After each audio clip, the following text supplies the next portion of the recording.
Hey everyone, this is Bruno 9. This is a fanfic that I put together talking about Spike's later life and the adventure that occurs there. It goes a little bit more into the character development between Spike and Rarity, and I'm not going to give any spoilers away because you got to listen to the entire story for that. But just a little bit of more what happens between them and what we all hope and know is going to happen. I bring back a lot of the major characters. There's a bit of Princess Luna power in it, so to any of those who saw the end of season 2 and were completely angered that she didn't show her face once to fight the changelings, but that's an entirely different argument that I'm not going to go into. At the end of the video, I'm going to ask if there's anyone who's interested in helping me do voice parts for this story. I want to basically do an audio version of this. So it's not really a movie, but you get that feeling of it actually being put together instead of hearing my monotonous voice for all the characters. I want to give a shout out to Energy Pony because he is the one that got his stuff in 2 weeks. I was really impressed by that. And shout out to you, Brony, that he was able to help me out like that. So it's part of the reason I'm having his voice for the 8-pack is what he did. Exceptional with audio editing for that. And, couldn't be happier. For any of you that are curious, the image that will be the sort of background for the story, yes, I did that. I used GIMP 2.6. The only thing that I didn't draw myself was the Twilight and Princess Celestia there. I did do some of the lighting editing, so if any of you became curious. Please listen to the entire story. It gets much better near the end. And I hope that you all enjoy. Thank you for watching. It was a cold winter's eve, and Twilight Sparkle was enjoying the warmth of the fire inside her library. Spike lay curled around her chair, no longer a baby dragon. He was several ponies in length and had finally grown a pair of wings. Even though he looked fearsome, in his heart he was still the loving, loyal assistant that he had been since a hatchling. The wind tussled with the now bare branches of the library, causing the tree to groan occasionally, but the peaceful night was unlike any other that Spike or Twilight had encountered in a long time. "Spike?" Twilight asked, trying to initiate a conversation. Spike's eyes remain closed, and he appears to still be in slumber. "Spike, I know you're not asleep yet. Come on." She gives a gentle nudge to one of his now razored neck spines. He rapidly opens his 2 sets of eyelids, revealing a large emerald eye, and lets out a yawn, revealing several layers of sharp ivory teeth. "What you gonna do that for, Twilight?" he asks, mocking a sleepy tone. "Can't you just let a dragon sleep these days?" he asks as he lies his head back down on his forepaws. "I was just wondering," said Twilight. "Do you remember when we first moved to Ponyville?" "Of course I remember," Spike replies. "You said that the future of Equestria did not rely on you making friends." "Boy, were you wrong." Twilight chuckles in return. "Yes, I was wrong, and I couldn't be happier with the home I live in or in the friends I have made." She slips into a comfortable position in her chair, and she watches Spike blow smoke rings until they hear the door to the library fly open, sending loose papers throughout the entire room. In the door stands Big Macintosh, looking beaten and injured. "Twilight," says the usually quiet Colt, "something is going amiss. At the farm, me and AJ heard several of our trees crash into the ground. We thought it was just on account of the storm, but when we all heard a noise, it was like nothing I've ever heard before. I told every pony to stay inside while I go and check it out. When I got into the southern fields, everything looked okay until a tree flew at me. Again, I dismissed it as the wind until 3 more trees flew at me with dead aim. After I dodged them, I saw, well, I don't know what it was, but it looked like it had the head and legs of a crocodile, neck of a snake, and body of a serpent. Oh, and it could use magic." "How do you know if it could use magic?" Twilight asks as she frantically rummages through her books. "Because when I charged it, trying to scare it away, it just laughed at me and shot a red ball of magia. Ah!"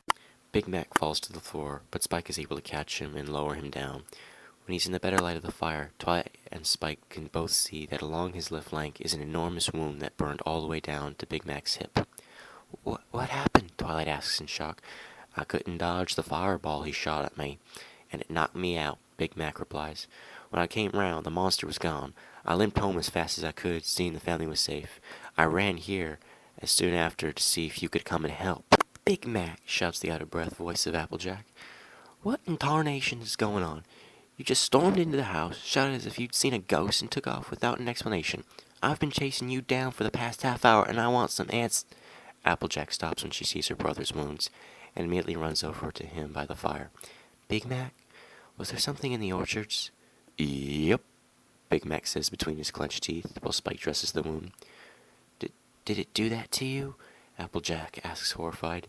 Yep, Big Mac responds, breathing shallowly. Applejack sits next to the Big Mac, comforting her brother in whatever way she can. Do you know what it was? She asks. Nope, Big Mac says before drinking a painkiller that Spike has made for him. Big Mac, I'm going to have to cauterize the wound until we can get you to a doctor, Spike says in a compassionate and gentle voice. We can't risk it getting infected. I promise I will make it as quick and painless as possible. Do it, Big Mac says, bracing himself between clenched teeth. AJ, the elixir that I gave him will dull the pain a little, but the cauterization is still going to be excruciating. I need you to hold him down while I do this, Spike tells Applejack. She holds Big Mac down, trying to calm him a little. Spike angles Big Mac's flank as to make a clean burn and draws in a large breath. With precision and intensity, he breathes a stream of green fire onto the wound. Big Mac's body tenses up from the pain as he grits his teeth, trying to bear the secondary burn. Spike immediately rubs a poultice of cooling herbs onto Big Mac's flank, bringing immediate relief to his face. Where'd you learn medicine from, Spike? Applejack asks, amazed. I studied under Zagor for a few years, just as a means of learning. I had a feeling that it would someday come in handy, Spike answers while bandaging the wound. I may be a healer, but I am no doctor. I'm going to have to fly him to Canterlot Hospital, where he can get immediate medical attention. Thank you, Spike, Applejack says tearfully and gives him a hug. Spike holds Big Mac in his forearms and prepares to fly through the gale to Canterlot, when all heads turn to Twilight, letting out a scream. She stands terrified with the book lying on the ground. Spike goes to pick up the book and opens it to the section that it fell on. No, Spike says, his eyes wide in horror. Spike, what is it? Applejack asks worriedly. It's Apep, Twilight answers, snapping out of shock. He's a demon of darkness, destruction, and chaos. He's like the big, big brother of Discord, much more ancient and much more evil. But I thought his physical form was killed and his spirit was trapped in the underworld, Spike says, frantically flipping through the book. It was, but his spirit must have somehow escaped the underworld, and he was reincarnated into flesh, says Twilight frantically. He's going to wreak vengeance on the entire world. Spike, send a letter to Princess Celestia and Luna. Tell them we need the elements of harmony and their assistance. Spike immediately ignites the paper, magically sending it to Canterlot. Now go take Big Mac to Canterlot Hospital. No, groans Big Mac. You're going to need Spike for the battle. I can manage until it's over. I'll be back as soon as I can to help twice, says Spike, taking off before Big Mac can say another word. Applejack and Twilight run through the howling winds to rally their other friends to help them get ready for to fight the demon, and tell the residents of Ponyville to stay indoors and wait for the ordeal to end. This is simply horrible, Rarity shouts, trying to be heard over the gale. Will Spike be alright flying through this wind? I mean, look at Rainbow Dash. She is grounded simply because of the force that it is blowing. Hey, I could fly through the wind no problem if I wanted to, says Rainbow Dash, unfurling her wings simply to be knocked back by the sheer power of the gale. Twilight rolls her eyes. What Spike can't make up for speed, he exceeds in endurance and strength. Don't worry, he'll be fine, Rarity, Twilight assures. I certainly hope so, Rarity says, distantly looking into the dark, overlooming clouds. Over the past few years, as Spike has been maturing, Rarity has been beginning to feel the same attachment as Spike has always held for her. But as he becomes older, his pursuit for her has begun to fade. She fears that she may have pushed him too far away now, and that his feelings are beginning to disappear. So, what exactly is Apep, Twilight? Fluttershy asks, inaudibly over the gale force winds. What? Twilight shouts. I said, what is Apep? Apep is a demon from the ancient times. He is the bane of darkness, destruction, and chaos, and he will probably destroy the world if we can't stop him, Twilight says. Oh, whimpers Fluttershy. We're here, Twilight says. Princess Celestia and Luna should be here any moment. A blinding yellow and dark blue flash appears, revealing the two princess sisters accompanied by Shining Armor. Twilight! Shining Armor shouts. Is everyone alright? Nothing has happened so far, Twilight answers. Where's Spike? Shining Armor asks. He had to take my big brother to Canterlot for a doctor, Applejack tells him. Too bad. We really could have used his help, Shining Armor says. Hopefully, we won't, Twilight tells her brother. Princess Celestia, Princess Luna, I'm so glad that you were able to come. It's good to see you, Twilight, Princess Celestia tells her. How did you find the time to come and help us with this? Don't you have a lot of important things to take care of in Canterlot? Pinkie Pie asks. Apep is an ancient foe, and he takes top priority at the moment, Princess Luna explains.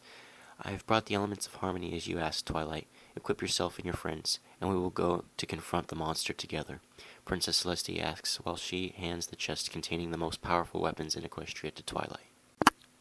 Twilight and her friends outfit themselves with the elements and assemble ready to face Apep and defeat him to defend the land they love. Are you and your friends ready, Twilight? Princess Celestia asks. We are ready, Twilight responds. Both Celestia and Luna set up together and in one voice shout, Hear us, O demon of the abyss! For too long you have been freed from your fiery prison. You will now confront us and return to the underworld whence you came. Show your face, you vile beast of darkness, or are you too coward to fight? The two princesses step back and wait for their call to be heard. For the next few minutes, nothing happens, but then the ground begins to rumble. He comes, Princess Celestia tells everyone. The rumble turns into a quake. Then the ground itself rises and falls, tears and clashes, and in a fire explosion from the pit of the earth, a shadow of an enormous monster rises. It bears the fangs and neck of a snake, the head and legs of a crocodile, and the body and wings of a serpent. Its eyes are two crimson flames that burn with eternal hatred and lust for death and destruction. It hisses at its opposition, extending a barbed black tongue. Ah, Princess Celestia. Princess Luna. I thought I recognized that sickeningly sweet voice. And what do we have here? The elements of harmony. Now I'm really scared, says the demon monster. As he speaks, his breath reeks of death and decay. Apep, how did you escape your prison? I thought that the spells and enchantments we cast would keep you forever, Princess Celestia shouts at the monster. Oh, it wasn't hard. I just had to wait for the right time. Now you have no power to stop me. None of you do! Apep immediately lunges. Everyone jumps out of the way, just in time to regroup and prepare their counterattack. Celestia and Luna combine their power and focus into a single beam of pure light and balance. This offense gives Twilight and her friends enough time to group and utilize the elements of harmony, while Shining Armor throws lances of magical energy at some of the demon's weak spots. Twilight begins the magic and the elements are activated. Just as the rainbow beam comes into contact with Apep, he lets out a maniacal laugh and begins to corrupt it.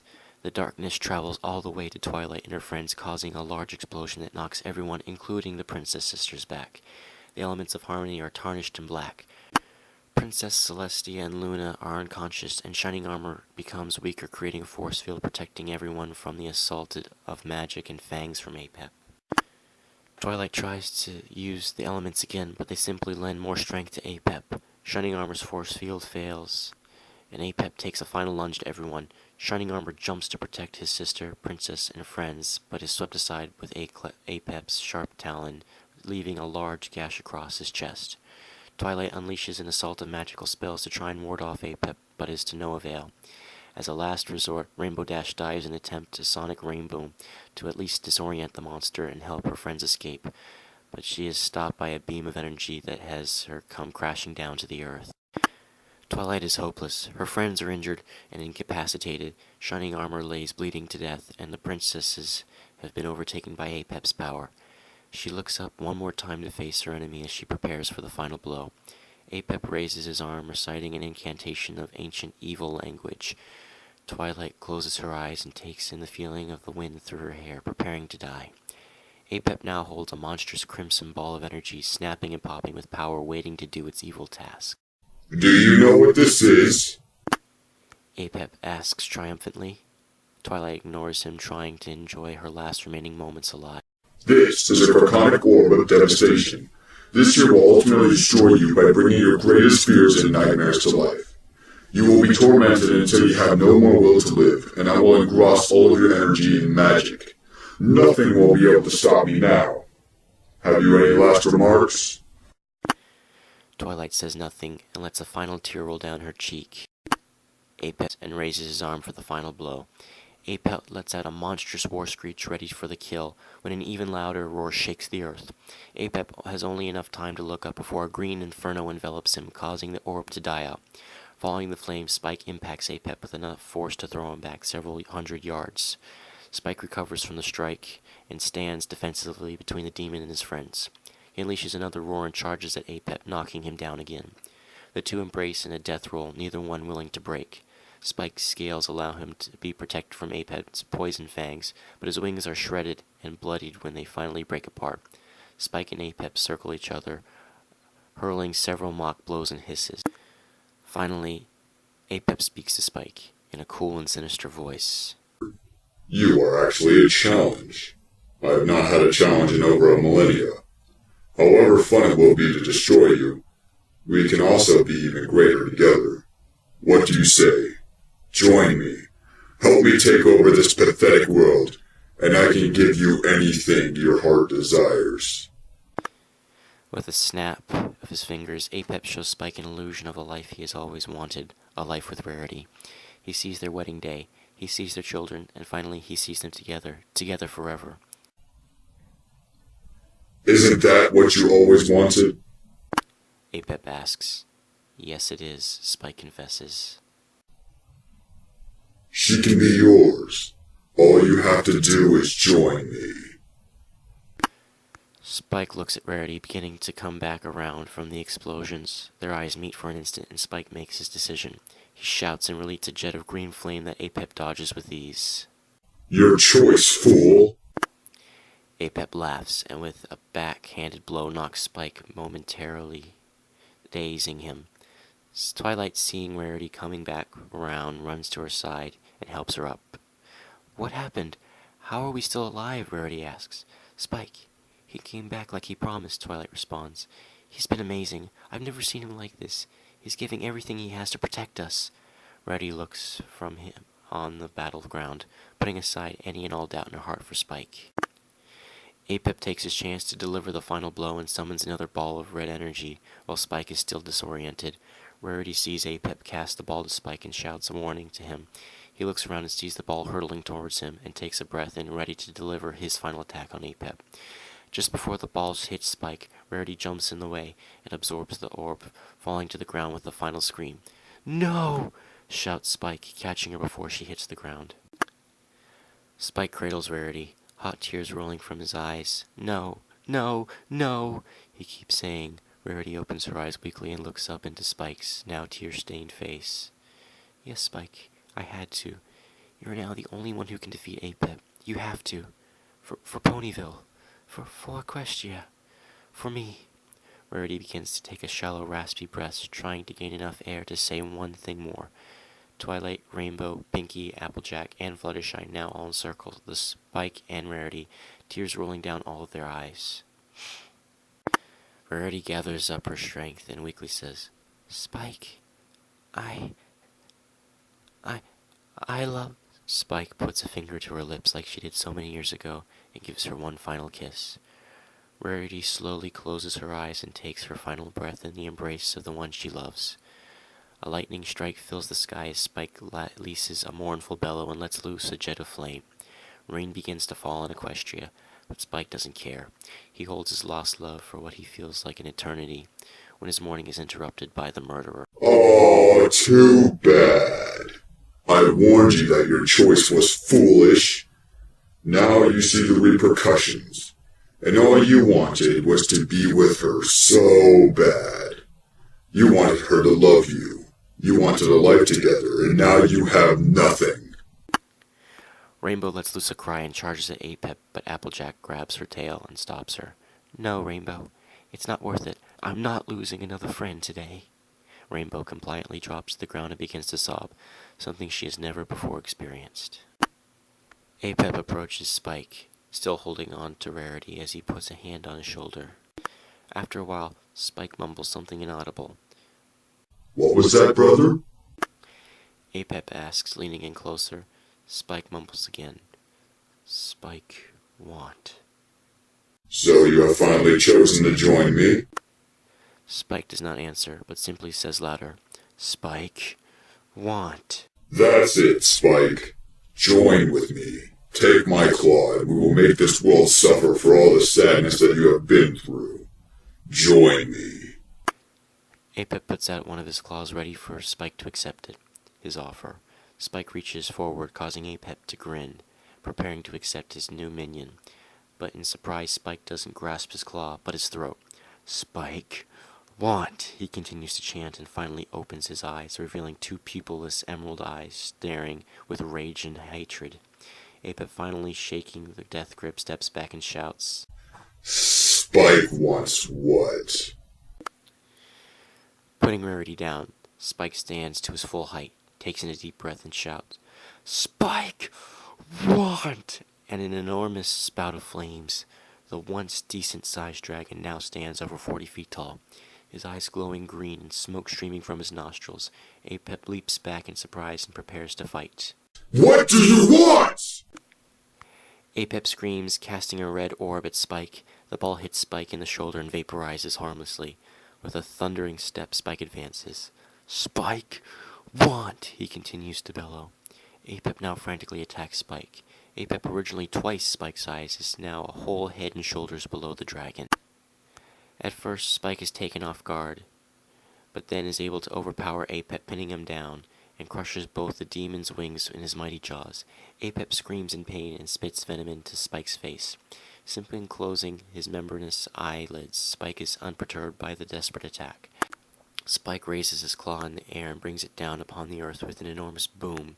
The earth bellows splits in two, revealing the fiery chasm of the underworld. Apep, desperate, bites Spike's throat, getting out of his lock. Spike begins to become weaker on the loss of air when he takes one last fiery breath that makes Apep let go. Spike, having taken a serious blow, now bleeds at the throat and begins to turn back to his original size. He lays curled near the edge of the crack, breathing hard when Apep looms over him. You never answer me. What do you want? Spike looks up at him and answers, Spike wants you to go to hell! And with one final assault, he tackles Apep over the edge, and the two of them plummet into the abyss. No! Twilight screams, and she and her friends run to the edge of the crack. All she can see is the orange glow and tormented souls screaming below. Twilight lets out a mournful scream and collapses at the edge, unable to take in what just happened. Twi, Applejack finally says, you have to close the breach. Maybe he'll be able to fly back up. We have to, Twilight tries to frantically explain. I'm sorry, Twi, is all Applejack can say. Twilight begins to let forth another stream of tears when she hears the earth rumble, and a yellow and blue haze begin to close the void. Twilight looks back and sees Princess Luna and Celestia, now freed from Apep's influence, combining their powers to forever trap him eternally. No, begs Twilight. Please, just give him a chance, she begins sobbing as Fluttershy and Pinkie Pie hold her. A tear rolls down both Celestia and Luna's cheeks. We're sorry, Twilight, Luna tells her. We have to. It's what Spike would have wanted.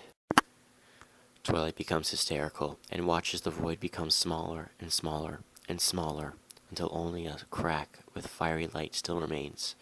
Twilight buries her face in Fluttershy's shoulder and hears the loud boom of the crack closing. The rain begins to stop, and there is a complete silence. Why am I the only one crying? Spike was all of your friends too. How can you just let him go? She buries her safe into Fluttershy's shoulder again and redoubles in sorrow. Twilight then feels a hand stroke her mane, but is too distressed to look at her comforter. Finally she says, Princess Celestia, I just want to be left alone. Why would you want that, Twi? Says a voice thought once lost. Twilight turns around and sees, to all of the amazement of her friends, Spike, bloodied, burned, and broken, standing there, with a look of love and adoration in his tear-filled eyes. Twilight immediately launches herself onto Spike and begins weeping for joy. How did you escape? I saw the void close, she asks, perplexed. No, you didn't. I escaped just before it finally closed. I had to make sure Apep couldn't follow me back, so I fought him as we plummeted down the abyss. Finally, I defeated him, and both his spirit and body were trapped in the underworld. But when I looked up, I saw the crevice begin to close. I flew with all my strength, and made it out just in time. I thought I lost you, Twilight says while still embracing Spike. Suddenly sadness returns to Spike, and he lets himself out of the embrace. He limps over to where Shining Armor now holds Rarity. Concerned for his injury, Spike begins to examine Shining Armor when he says, "It's just a scratch. I'll be fine." He hands Rarity to Spike and walks to Twilight and her friends. Spike cradles Rarity, her beauty still remaining after death, and a smile he hadn't noticed before gracing her lips. Tears flood Spike's eyes again, and he begins to weep uncontrollably for Rarity. Hours roll by when Spike finally looks up. His face has changed from sorrow into determination, and he places Rarity down on the ground. Before Twilight can stop him, Spike uses his claw to cut a gash on the left side of his chest, causing him to growl and hot blood to drip to the ground. Everyone runs to help Spike when they see from his chest a pure white light emanating. A steady and rhythmic thud lets everyone know that this is Spike's heart. Taking his claw, Spike reaches in and transfers some of the light into his palm. He then recites, "Half my heart to make you whole," and places the light on Rarity's chest. The light slowly absorbs into her, and her entire body glows with purity and majesty. I only heard in legend that this was ever possible," Princess Celestia remarks, wide-eyed and amazed. "What?"